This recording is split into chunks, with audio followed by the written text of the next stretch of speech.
Hola, ¿qué tal? El día de hoy vamos a ver los viajes de Francisco Pizarro, centrándonos en los antecedentes y en el primer viaje de Pizarro. Así que, comencemos. A ver, contexto. Contexto quiere decir, en primer lugar, lo que está sucediendo en el mundo. ¿Qué pasa mientras Pizarro está invadiendo el Perú? Primero, España, con Carlos I como rey, era la primera potencia del mundo. Lo que pasaba era que Carlos I, rey de España, tenían vastos territorios, tanto en América del Norte como en América del Sur. En América del Norte tenía a México y en América del Sur tenía a Perú. Ahora, producto de esa riqueza, España puede comprar muchos barcos, muchas armas y se convierte en la gran potencia. Es más, compra tantos barcos que le da el nombre de la Armada Invencible, que luego perdió una guerra, que luego la vamos a explicar. Y en la imagen aparece Carlos I. Ahora, Américo Vespucio descubre el nuevo continente. ¿Qué quiere decir? ¿No era Colón el que había descubierto el nuevo continente? No. ¿Por qué? Colón murió pensando que había llegado a la India y la India ya era un continente conocido. En cambio, Américo Vespucio pensó de que este era un nuevo continente y en honor a él se le puso América a este continente. Y luego llega Hernando de Magallanes con la primera vuelta al mundo. Hernando de Magallanes, parte de España, era un portugués, pero que trabajó para España. Entonces, Hernando de Magallanes da la vuelta al mundo, es el primer personaje que da la vuelta al mundo, pero muere en la mitad del camino. El resto del viaje lo hace Sebastián Elcano. Y en la imagen está Hernando de Magallanes. Ahora veamos los antecedentes. El antecedente quiere decir todo aquello que pasó antes de la conquista. Primero, Vasco Núñez de Balboa descubre el Mar del Sur. ¿Eso qué quiere decir? A ver, este es el mapa, ¿estamos bien? Y esta es la zona conocida. Esto ya es conocido por los españoles. ¿Saben? Toda esta zona es conocida por los españoles. Ahora, está México, está Panamá, está Venezuela, que sí lo conocen. Y Panamá en especial. ¿Por qué? Porque allí Vasco Núñez de Balboa cruza Panamá y se da cuenta de que Panamá no es grande, Panamá es delgado. Y como es delgado, se da cuenta de que hay un mar. Le pone el mar del sur porque está en el sur. Ustedes saben que el sur es abajo, ¿no? Y norte es arriba, ¿cierto? Norte es arriba y sur es abajo. Ahora, eso da pie a nuevos descubrimientos. ¿Por qué? Porque en Panamá se enteran de que hay un cacique con el nombre de Virú. Entonces, es un cacique que les dice que van, lo contactan y el cacique Virú le dice, ¿no? Ah, bueno, más al sur hay mucho oro, más al sur hay un imperio grande, rico, etcétera, que se refería al Tahuantinsuyo. Ahora, otra cosa que había sucedido era que Hernando de Soto ya había conquistado México. Eso quiere decir que ya había un antecedente, que Pizarro no era el primer conquistador, que otro ya lo había hecho, pero Hernando de Soto no lo iba a hacer con el Tahuantinsuyo, sino lo iba a hacer con la cultura azteca en México. Ahora analicemos quiénes eran los socios de la conquista, porque generalmente se nos dice que los socios de la conquista eran tres, pero no es así, eran cinco. En primer lugar está Francisco Pizarro. Pizarro era el encargado del jefe de la expedición.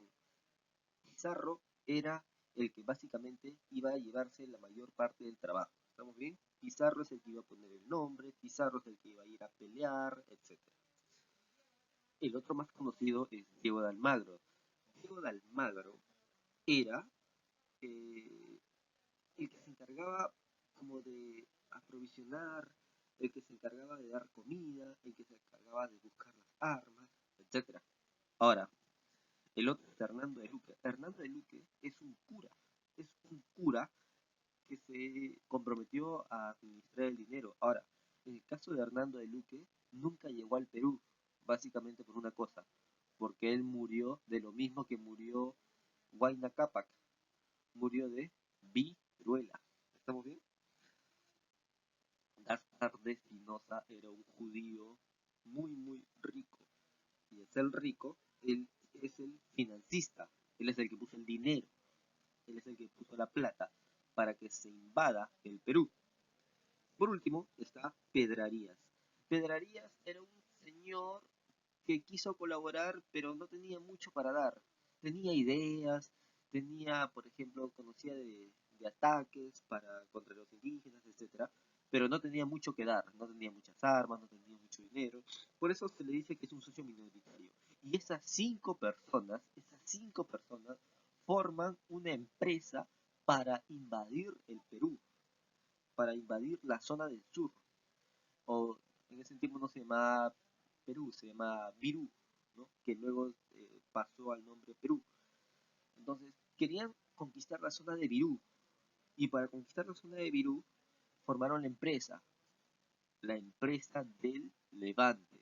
Entonces, si yo te pregunto, ¿cómo se llama la empresa que conquistó al Perú? Se llama la empresa del Levante. ¿Y quién era el jefe de la empresa? Francisco Pizarro. ¿Estamos bien? Analicemos ahora sí el primer viaje. El primer viaje se le llama viaje de exploración. ¿Por qué? Porque en este viaje solamente se conocen nuevos lugares. Pizarro no hace mayores conquistas, solamente se dedica a conocer nuevos lugares. Ahora, este es el mapa del viaje del primer viaje.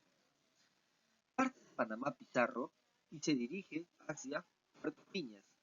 De Puerto Piñas se dirige hacia Puerto del Hambre, y de Puerto del Hambre se dirige a Puerto Quemado. Ahora bien, Puerto Quemado regresa sencillamente a Panamá, pero dice, Almagro pierde un ojo cuando llega a Puerto Quemado. A ver, ¿qué quiere decir esto? Pizarro no había salido junto con Almagro. Pizarro había salido primero y Almagro después, porque recuerden que Almagro tiene la función de aprovisionar de armas y víveres a la empresa de Levante. Entonces, Almagro se había quedado para conseguir un poco de alimentos, mientras que Pizarro iba haciendo la expedición. Luego, Almagro va detrás de Pizarro para darle los alimentos y las armas, pero resulta que Pizarro ya había decidido regresar a Panamá. Entonces, básicamente se cruzaron y no se dieron cuenta. Y Almagro, cuando llega a Puerto Quemado, se enfrentan con los indígenas de la zona, porque ellos, básicamente Almagro quería robarle a los indígenas, ¿no? Entonces, llega a Puerto Quemado, ¿no? O mejor dicho, lo bautizan como Puerto Quemado, y es allí donde Almagro pierde un ojo peleando contra los indígenas. Luego, seguimos con esto. El contrato de Panamá. El contrato de Panamá sirvió para decir lo siguiente. Los socios se reunieron y fue un acuerdo verbal en el que dijeron, efectivamente, vamos a llevar a cabo esta empresa. O sea, había muchas dudas antes del primer viaje, pero luego del primer viaje los rumores aumentaron. A cada lugar que llegaban, la gente le decía a Pizarro que efectivamente al sur había un imperio muy rico. Claro, se referían al imperio del Tahuantinsuyo. Entonces, Pizarro cada vez se convencía más de que sí debía ir al sur y que sí iba a tener ganancias. Entonces, se reúne con sus socios en Panamá y hacen lo que le digo, el contrato de Panamá, que es un acuerdo verbal entre los conquistadores para decidirse por fin a conquistar el imperio del Tahuantinsuyo. Y hasta aquí sería la primera clase. Luego nos vemos con el segundo y el tercer viaje de Pizarro.